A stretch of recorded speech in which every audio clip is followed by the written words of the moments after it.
सभी भाइयों को नमस्कार, राम राम। अध्यापक भर्ती लेवल 1 शिक्षक भर्ती 2025 के विवादित प्रश्नों की श्रृंखला में आज हम प्रश्न संख्या 46 का विश्लेषण करेंगे। इस प्रश्न को लेकर भी कई तरह के विवाद हो रहे हैं और इसको लेकर भी याचिका दर्ज है। तो देखते हैं प्रश्न संख्या 46 मास्टर पेपर के अनुसार। नीचे दो कथन दिए गए हैं, एक अभिकथन ए के रूप में लिखित है तो दूसरा उसके कारण आर के रूप में लिखित है। अभिकथन ए कहता है शुष्क वन उन क्षेत्रों में पाए जाते हैं जहां औसत वर्षा 50 से 100 सेंटीमीटर रहती है। इसका कारण आर है, यहाँ पाए जाने वाले पेड़ आबोनी, आबनूस और जंगली आम है। उपरोक्त कथनों के आलोक में नीचे दिए गए विकल्पों में सबसे उपयुक्त उत्तर का चयन करना है। चयन बोर्ड ने अपनी प्रारंभिक आंसर की में इस प्रश्न का उत्तर विकल्प सी माना। ए सही है लेकिन आर सही नहीं है। चयन बोर्ड ने आपत्तियां ली, आपत्तियों के निस्तारण के बाद भी इसका आंसर वही दिया। ए सही है लेकिन आर सही नहीं है। अभ्यर्थियों का कहना है कि इस प्रश्न को डिलीट किया जाए। एक्चुअली में अब मैं बताता हूँ कि इस प्रश्न को लेकर क्या विवाद है। इस प्रश्न के हिंदी लैंग्वेज को लेकर कोई विवाद नहीं है, लेकिन इस प्रश्न की जो इंग्लिश लैंग्वेज है उसमें जो अभिकथन ए दिया है उसमें शुष्क वन की जगह एरिड फॉरेस्ट दिया है।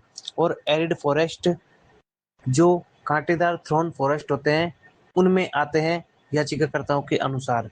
तो भाइयों इस प्रश्न को मैं पूरा एक्सप्लेन करता हूँ। इस प्रश्न में जो आफरी है, arid forest research investigation centre, वो शुष्क वन की जो शोध करता है उनमें 100 सेंटीमीटर तक एरिया कवर करता है, एरिड और सेमी एरिड। शुष्क को एरिड या ड्राई दोनों कहा जा सकता है। एग्जामिनर ने शुष्क को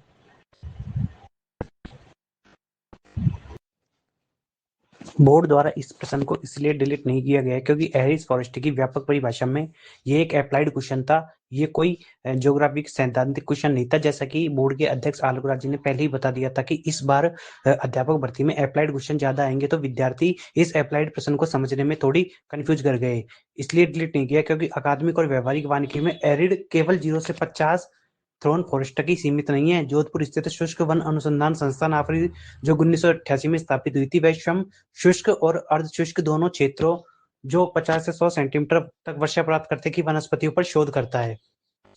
अतः व्यापक अर्थ में कथन सही है। चैंपियन और सेठ वर्गीकरण 1968 में इस आधिकारिक वर्गीकरण में ट्रॉपिकल ड्राई डिसाइसियस फॉरेस्ट को स्पष्ट रूप से उन शुष्क क्षेत्रों में रखा गया है जहां वार्षिक वर्षा 50 से 100 सेंटीमीटर होती है।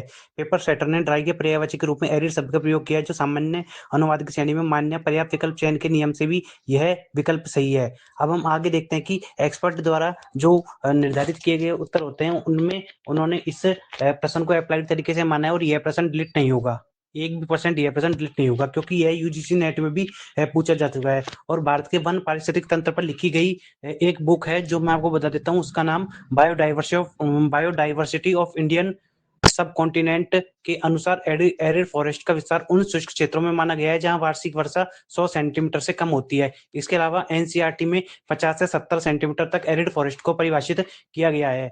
50 से 70 सेंटीमीटर के व्यापक को 100 सेंटीमीटर तक ले जाया जा सकता है। इस प्रकार यह प्रश्न डिलीट नहीं होगा। धन्यवाद। आगे भी इसी प्रकार प्रश्नों की श्रृंखला जारी रहेगी।